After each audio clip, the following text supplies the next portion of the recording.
ไปเลาะส่งพระให้ครบ9 วัดแต่บุ้งวัน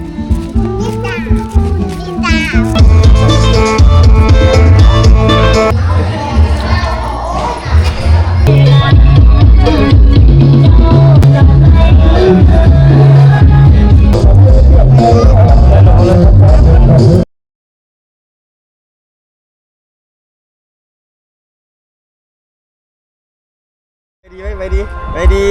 สบายดีท่านผู้ชมสำหรับคลิปวิดีโอนี้บาตุกแล้วก็ครอบครัวแล้วก็มีทั้งหมู่ของแม่นิตาพร้อมเนาะก็นับตั้งแต่2 วัดที่ผ่านมาบาตุกบ่ได้ถ่ายเนื่องจากว่าเขาเจ้าเปิดเพลงเนาะก็เลยบ่ได้ถ่ายแล้วก็มานี่เป็นวัดบ้านดงพี่น้องวัดเมืองนองแล้วก็วัดบ้านดงนั้นบ่ได้ถ่ายทั้ง2เลย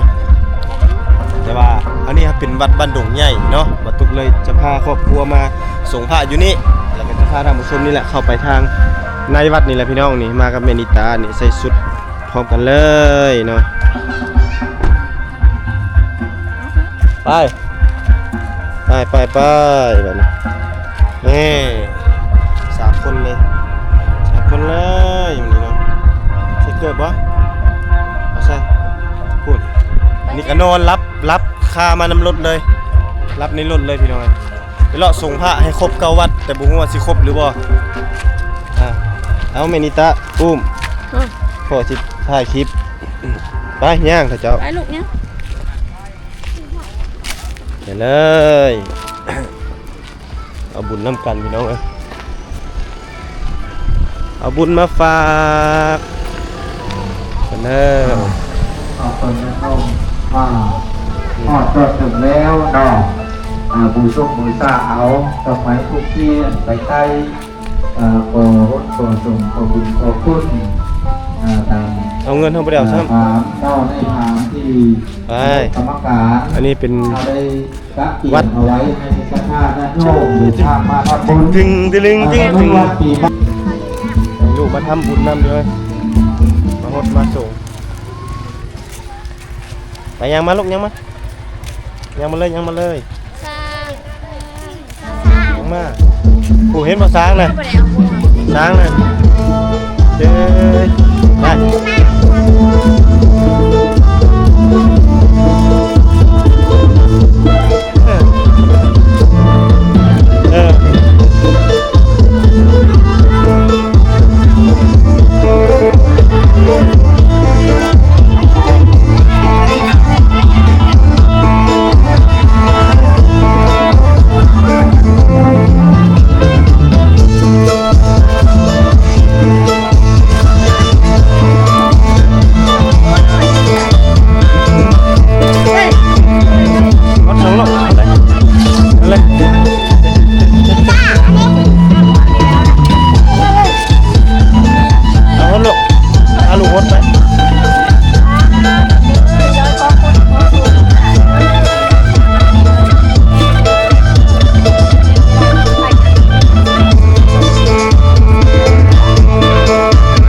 ให้แม่น้อยหดน้ำ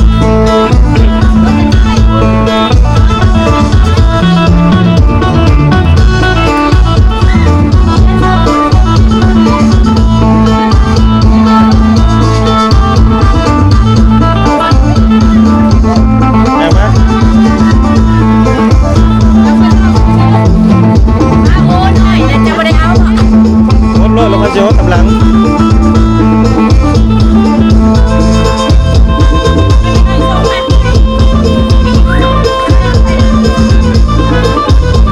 วันที่ 3ป่ะวันที่ 3เลยเนาะวัดที่ 4วันที่ 4เนาะโอ้อ้าววันนี้ฮอดวัดที่4แล้วพี่น้องแต่ว่าอีก2 วัดนั้นเป็นห้ามบ่ได้ถ่ายเนาะเนื่องจากว่าเพิ่นเปิดเพลงวันนี้พานิตามาวัดเซโปนเก่าพี่น้องอันนี้บรรยากาศวัด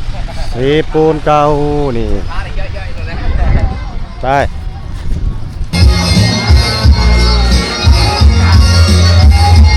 เ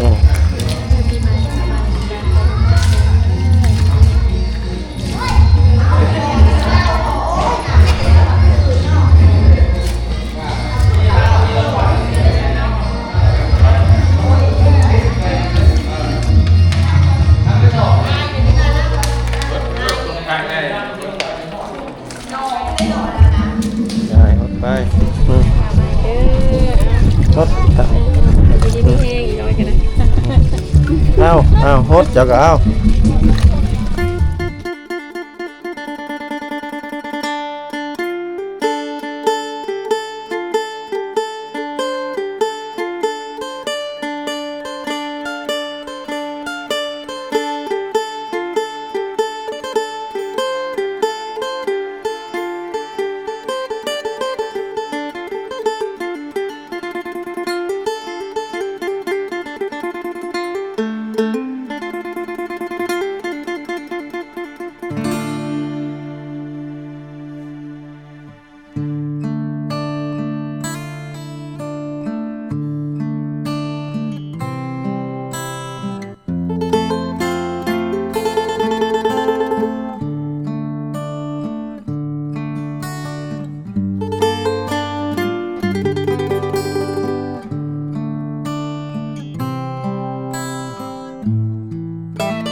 ไปเลยค่อยถ่ายแล้ว แค่กินดีให้เป็นจอบเป็นได้อันนี้มูราไทยให้เธอพ่อเรียนพ่อปีอันนี้คือน้ำมันในวันชุกครับได้อันเกิดนั่งนอกแล้วกรรมการคนอื่นเขาก็ทุกหัวเท้าเป็นใส่โซฟาไปเนี่ยมันนั่งมาเลยมันลากข้าคนเดียวบอกโอ้โหเจ้าที่นั้นมันมีจุด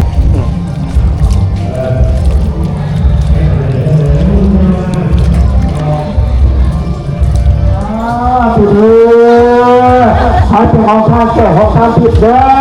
ตั้งใจอันนี้เงินอันนี้อุทิศหาดวงวิญญาณของแม่ชื่อว่าป้าใจขอรอรับโศกเอาผู้ไปเช็ดไปของเรื่องน้ำสีกองถ้าได้เงินพักกับเดียวที่ขอไปเจอผู้สวัสดิ์พักผ้าดาวดินตาเป็นรถสิบเอ็ดเด้อพอลูกที่ได้ผ้าได้ทั้งลูกดีที่แห้งถ้าไปเรื่องแต่ทำทุกการมั่งมุ่งด้วยเถิดสาธุสาธุตาหายาผู้แข็งเลยเด้อ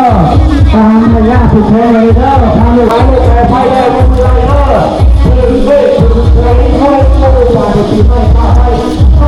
วันที่8แล้ว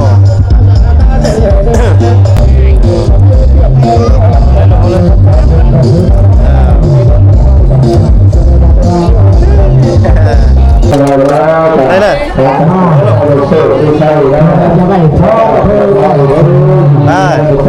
กินไม่เลิกเสร็จแล้วอ้าว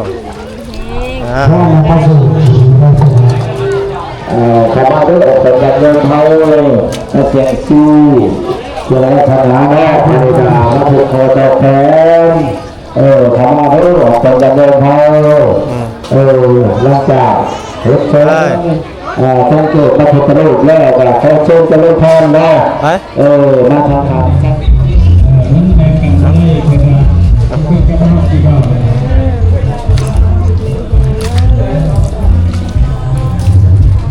เนี่ยโอ้โหเลยมันมดในการตัวยอดไม่ได้นะแปลล่างโน้แปลที่ขั้นจีบเอาไปออกมาเลยนะครับ ที่วัดเก้าล่างเลยกับปี ซุ่มให้เย็น ไปแล้วเลยปีเข้าทำใส่กินไปก็จะน้ำอะไรใส่น้ำปีเก่าปี แล้วส่งพระวัดสุดท้ายเนาะ9 วัดครบ9 วัดแล้ว